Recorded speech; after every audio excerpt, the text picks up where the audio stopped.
it's easy for me in a way, and I think it's part of my job, to say, you saw what I saw.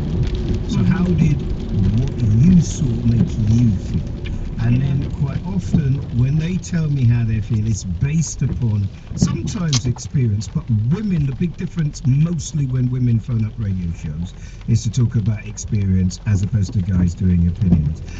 And I think you're right. I think that David Harewood was on here last week from Homeland and other programs, and conversations I've had over the weekend say to me the statues and the blackface stuff are a distraction.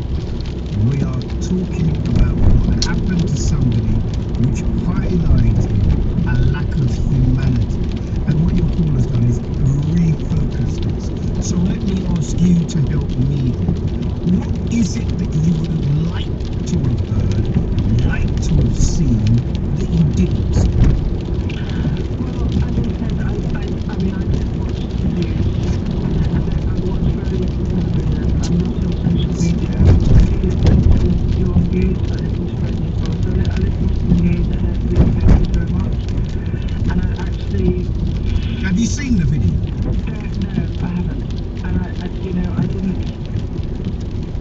didn't see 9/11 when that happened, and so I certainly wasn't then to watch it in retrospect. I didn't see Grenfell when it happened, so I certainly wasn't. You know, I'm not going to go back and look at things because. No, I understand. But you are clearly impacted and so moved.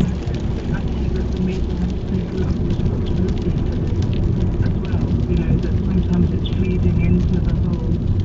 You know, for example, the lady New Zealand, she's the leader of New Zealand. Yes, Arden. When that horrific thing happened in New Zealand, and she refused to say the person's name. Yeah.